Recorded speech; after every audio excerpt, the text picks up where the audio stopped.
एक 9 साल की मासूम लड़की फटे पुराने कपड़ों में, हाथों में संतरे की टोकरी लिए दर दर जाकर अपनी माँ के इलाज के लिए पैसे जुटा रही थी। लेकिन उस दिन जब उसने शहर की सबसे बड़ी हवेली का दरवाज़ा खटखटाया तो उसे क्या पता था कि उस दरवाजे के पीछे उसकी ज़िंदगी हमेशा के लिए बदलने वाली है। जैसे ही उसने अंदर कदम रखा और दीवार पर अपनी माँ की तस्वीर फ्रेम में लगी देखी तो सब कुछ बदल गया। उसने हैरान होकर पूछा, यह तो मेरी माँ की तस्वीर है, पर यह तस्वीर यहाँ क्यों है?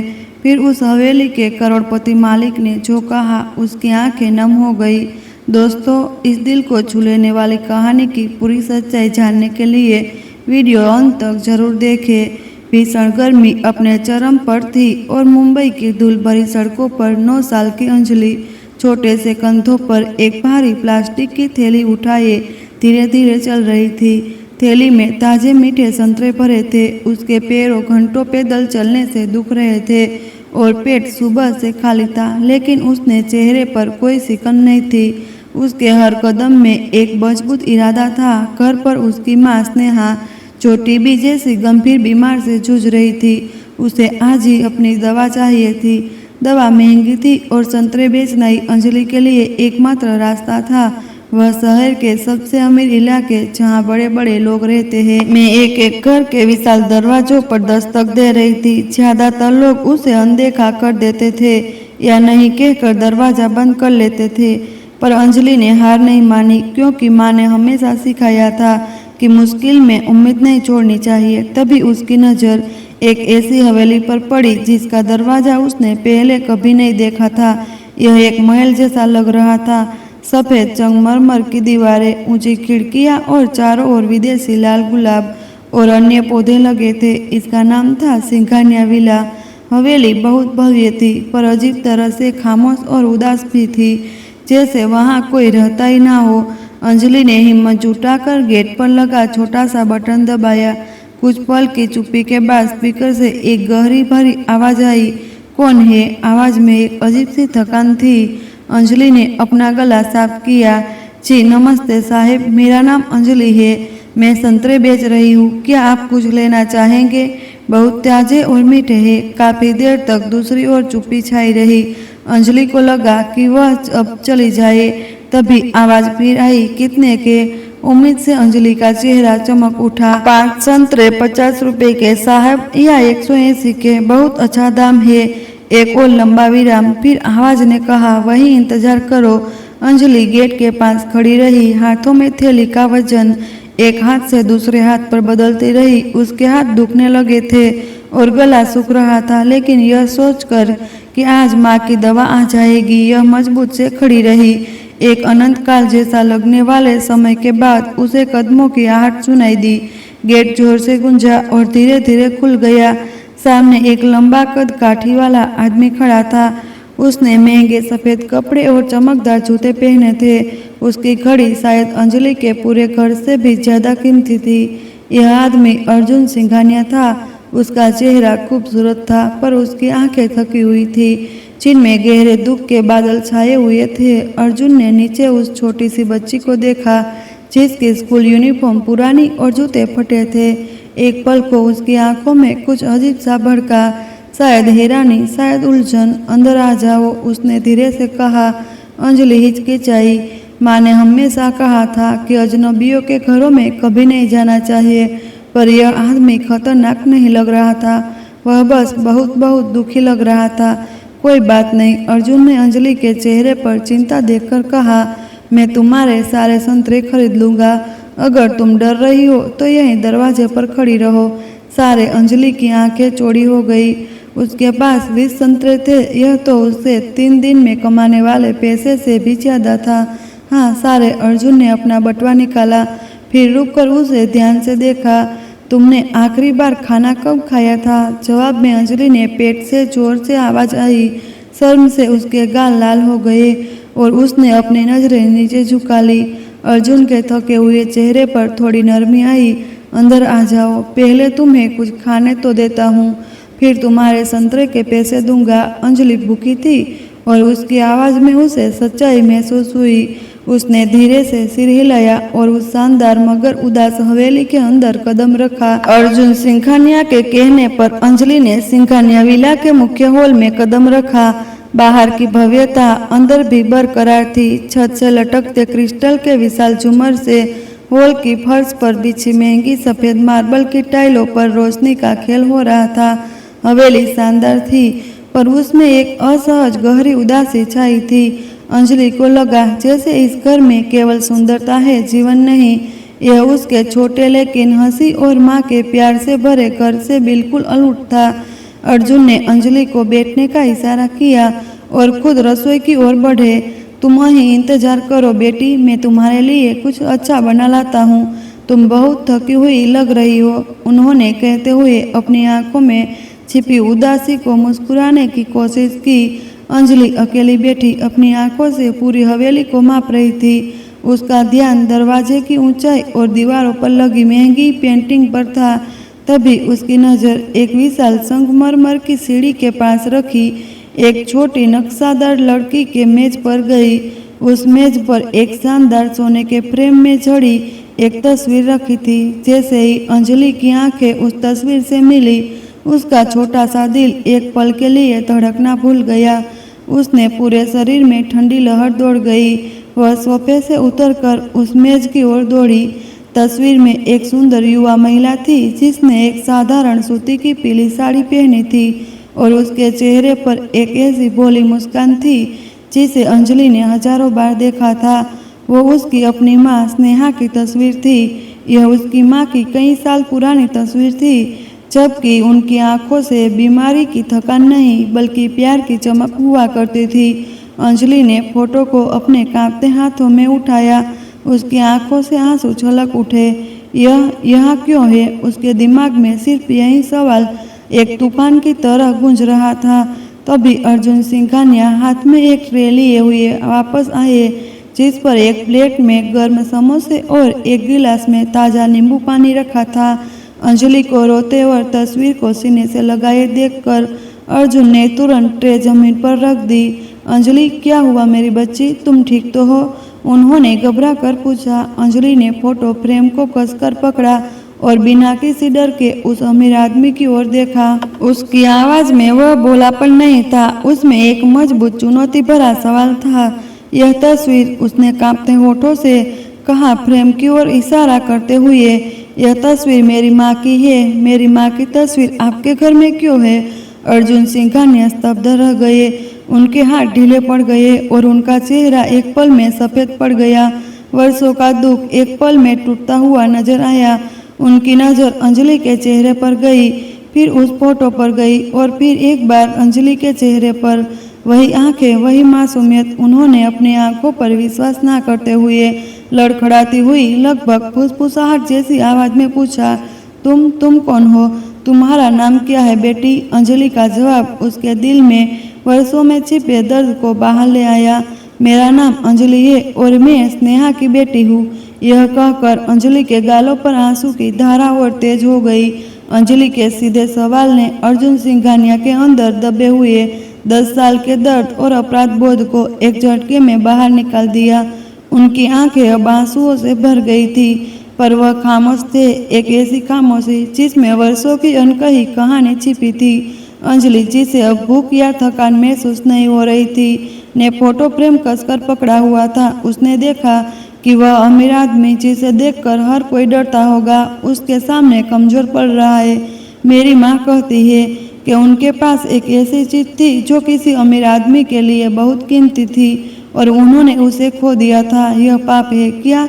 अंजलि ने अपने मासूमियत और बुद्धिमत्ता से टूटे हुए रिश्ते के सबसे गहरे घाव पर उंगली रख दी। अर्जुन ने अपने आंसू पोंछे और उसे सोफे पर बैठ गए। उन्होंने अंजलि को भी धीरे से अपने पास बैठने का इशारा किया। नहीं बेटी, उन्होंने गहरी सांस लेते हुए कहा, तुम्हारी माँ ने जो सबसे कीमती चीज खोई थी वह मैं नहीं था, वो था मेरा विश्वास। और मैंने जो सबसे कीमती चीज खोई वह थी उसका प्यार। अर्जुन ने अपनी आंखें बंद कर ली और हवेली के शानदार लेकिन ठंडे वातावरण में अतीत की गर्मी भरने लगी। 10 साल पहले तुम्हारी माँ स्नेहा मेरी जिंदगी थी। वो इस हवेली की रानी बनने वाली थी। वह सिर्फ मेरी सेक्रेटरी नहीं थी, वह मेरी दुनिया थी। मैंने उसे दुनिया की हर खुशी देने का वादा किया था, लेकिन मेरा परिवार, मेरे पिता को यह रिश्ता मंजूर नहीं था। उनका कहना था कि एक गरीब की लड़की सिर्फ पैसे के लिए मुझसे शादी कर रही है, वह दौलत की लालची है। अर्जुन की आवाज़ धीमी और दर्द भरी हो गई। फिर एक भयानक रात आई। मेरे पिता ने एक बड़ा हीरा गायब होने का झूठा इल्जाम स्नेहा पर लगा दिया। मुझे याद है, स्नेहा ने मेरी ओर देखा और मुझसे कहा, अर्जुन, मैं निर्दोष हूँ, मुझे तुमसे कोई दौलत नहीं चाहिए, बस तुम्हारा विश्वास चाहिए। तुम बताओ, क्या तुम मुझ पर विश्वास करते हो? अंजलि ने अपनी सांस रोके हुए उस दुखद क्षण को महसूस कर रही थी और मैंने डरपोक बन गया। अर्जुन ने अपने दोनों हाथ अपने बालों में फंसाए, जैसे आज भी उस गलती को महसूस कर रहे हो। मैं उस समय अपने परिवार और दौलत के दबाव में था। मैंने उससे कहा, स्नेहा, मुझे लगता है कि मैं तुम्हें अब इस घर में नहीं रख सकता। जब तक यह बात साफ नहीं हो जाती, तुम जाओ। जैसे ही अर्जुन ने तुम जाओ कहा, अंजलि को लगा जैसे उसके दिल में एक तीर चुभा हो। स्नेहा उस रात रोती हुई इस हवेली से बाहर चली गई। वो उस कमरे में नहीं गई जहां उसने मेरे साथ अपने सपनों की दुनिया बसाई थी, बल्कि उसने मेरे दिल से, मेरी जिंदगी से बाहर जाने का फैसला कर लिया था। उसने मुझे हमेशा के लिए छोड़ दिया, यह जानते हुए कि मैंने उस पर लगे इल्जाम पर यकीन कर लिया था। और यह तस्वीर, अर्जुन ने फोटो की ओर देखा, यह मैंने चोरी छिपे खिंचवाई थी और इसे 10 साल से यहीं रखता हूँ। हर दिन इसे देखता हूँ, यह याद करने के लिए कि मैंने अपने अविश्वास से क्या खोया है। मैंने उसे ढूंढा, सालों तक ढूंढा, लेकिन वह ऐसी गायब हुई जैसे कभी थी ही नहीं। अर्जुन ने अपनी आंखों खोली जो अब लाल थी।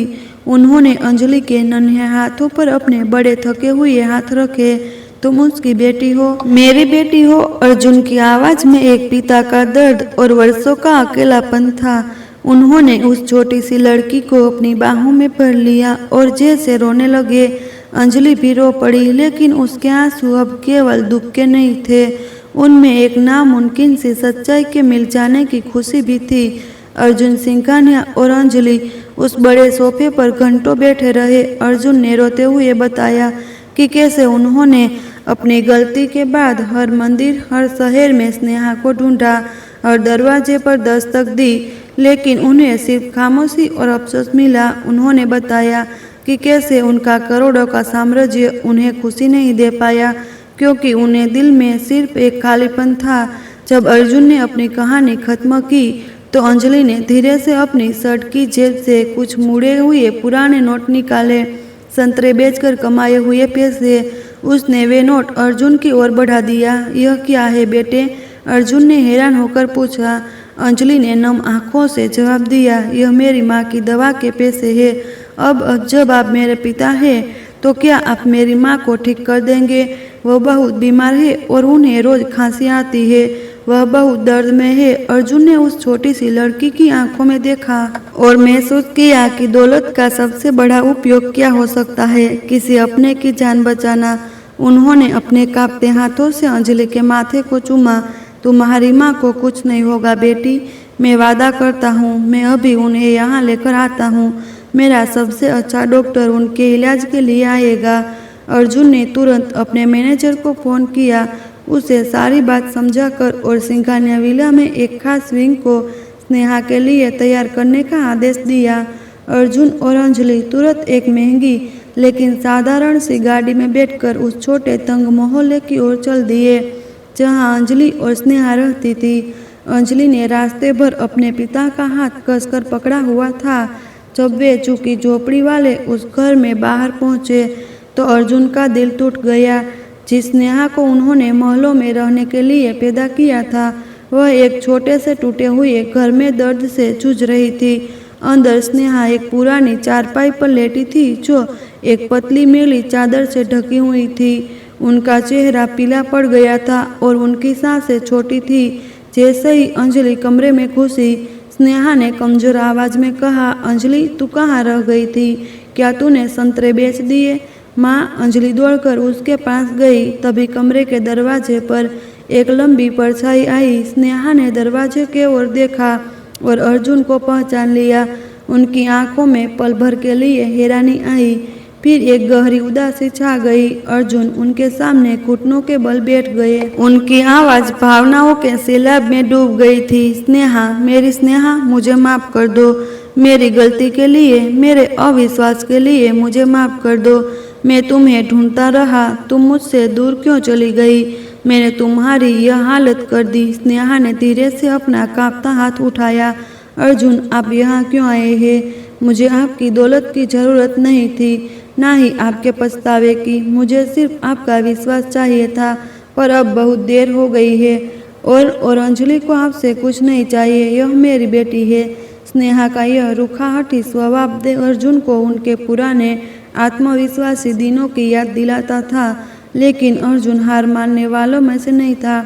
मैं जानता हूँ मैंने गलती की स्नेहा, पर यह हमारी बेटी है, तुम इसे मुझसे दूर नहीं कर सकती। अब मैं वह अर्जुन नहीं हूँ जो दौलत के आगे झुक गया था। अब मैं वह पिता हूँ जो अपनी बेटी और अपनी मोहब्बत के लिए हर किसी से लड़ जाएगा। मुझे एक मौका दो स्नेहा, अपनी खातिर नहीं बल्कि अंजलि की खातिर। अंजलि बीच में आई और अपनी माँ का हाथ पकड़ लिया। माँ प्लीज, पिताजी यह सच कह रहे हैं, यह अच्छे है, यह हमें सिंघानिया विला ले जा रहे हैं और आपके लिए सबसे अच्छा डॉक्टर आएगा।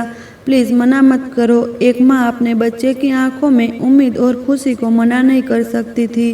स्नेहा ने गहरी दर्द भरी सांस ली और उनकी आंखों से एक आंसू टपक गया।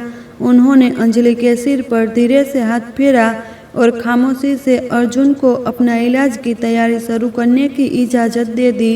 उन्होंने फैसला किया था कि वह अपनी बेटी की खुशी के लिए यह लड़ाई लड़ेंगी। स्नेहा को तुरंत सिंघानिया विला लाया गया। अर्जुन ने अपनी हवेली को एक अस्पताल से भी बेहतर देखभाल केंद्र में बदल दिया। दुनिया की बेहतरीन डॉक्टर स्नेहा के इलाज में जुट गई।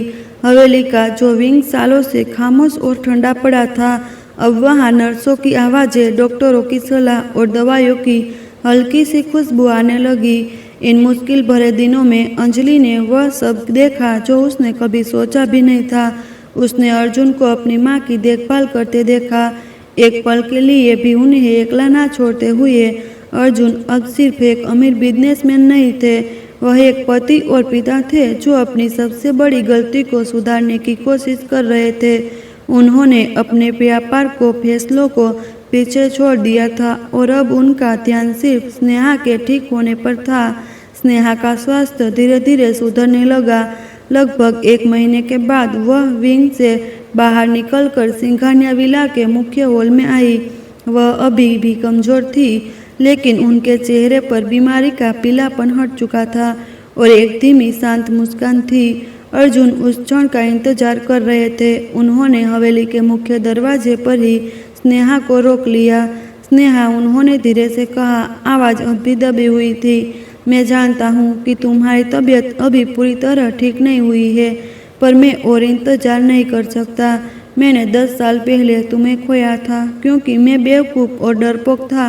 मैं तुम्हें फिर से नहीं खो सकता। मैंने तुम्हारा विश्वास तोड़ा था, पर तुम इस घर में मेरी दौलत की वजह से नहीं आई हो, तुम यहाँ अपने हक से आई हो, अपनी बेटी की खातिर। अर्जुन ने उस मेज की ओर इशारा किया जहाँ से अंजलि ने स्नेहा की पुरानी तस्वीर उठाई थी। पुरानी तस्वीर अब भी वहीं सोने के फ्रेम में, लेकिन उसके बगल में अर्जुन ने एक और फ्रेम रखा दिया था। अब अंजलि ने मुझसे पूछा था कि मेरी माँ की तस्वीर आपके घर में क्यों है। उस सवाल ने मेरी जिंदगी बदल दी। उस सवाल ने मुझे याद दिलाया कि दौलत से ज़्यादा कीमती क्या है। आज मैं सिर्फ तुमसे नहीं बल्कि अपनी बेटी अंजलि और इस तस्वीर से भी माफ़ी मांग रहा हूँ। अर्जुन ने घुटनों के बल बैठकर स्नेहा के हाथ में एक छोटी सी सोने की अंगूठी पकड़ा दी, जो बहुत साधारण थी लेकिन प्यार से भरी हुई थी। स्नेहा, मैं तुम्हारे लिए कोई हीरा नहीं लाया हूँ, क्योंकि तुम्हारे विश्वास से ज़्यादा कीमती कोई हीरा नहीं है। क्या तुम मुझे अपना विश्वास फिर से दोगी और मेरी पत्नी बनोगी? स्नेहा की आंखों में आंसू थे, लेकिन इस बार वह दर्द के नहीं थे। उन्होंने अर्जुन को उठाया और उनकी आंखों में देखा, जहां अब वह विश्वास का कोई निशान नहीं था, सिर्फ सच्चा गहरा प्यार था। अर्जुन, उन्होंने भावुक होकर कहा, मैं तुम्हें बहुत पहले माफ़ कर चुकी थी। एक माँ कभी अपने बच्चे के पिता से नफरत नहीं कर सकती। मैंने इंतजार किया कि तुम अपनी गलती समझो। हमारी बेटी अंजलि वह खुशी वापस लाई है जिसे हम दोनों ने खो दिया था। स्नेहा ने अंगूठी स्वीकार कर ली। तभी अंजलि अपने स्कूल यूनिफॉर्म में दौड़ती हुई आई और दोनों के गले लगा लिया। सिंगारिया विला में जो कभी खामोश और ठंडा था, अब प्यार, माफी और हंसी की गूंज से भर गया। पुरानी तस्वीर वहीं रही जो उन्हें याद दिलाती थी कि सच्चा प्यार कैसे शुरू हुआ था, और उसके बगल में एक नई फोटो रखी गई जिसमें अर्जुन, स्नेहा और अंजलि एक साथ मुस्कुरा रहे थे। एक पूर्ण परिवार जिसे उनकी बेटी की मासूमियत और एक साधारण संतरे की टोकरी ने वापस मिला दिया था। तो दोस्तों, यह थी अंजलि, स्नेहा और अर्जुन की दिल को छू लेने वाली कहानी। एक ऐसी कहानी जिसने हमें सिखाया कि दौलत भले ही कितनी भी बड़ी क्यों ना हो, लेकिन सच्चा प्यार और विश्वास हमेशा उससे कहीं ज़्यादा कीमती होते हैं। आपको इस भावुक कहानी में सबसे अच्छा पल कौन सा लगा? क्या आप मानते हैं कि अर्जुन को माफ़ी मिलनी चाहिए थी? अगर कहानी अच्छी लगी हो तो वीडियो को लाइक कीजिए और अपने दोस्तों के साथ शेयर करना ना भूलिए। ऐसी ही और दिल छू लेने वाली कहानियाँ सुनने के लिए हमारे चैनल को सब्सक्राइब करना ना भूलें। मिलते हैं अगली कहानी के साथ, तब तक के लिए जय हिंद।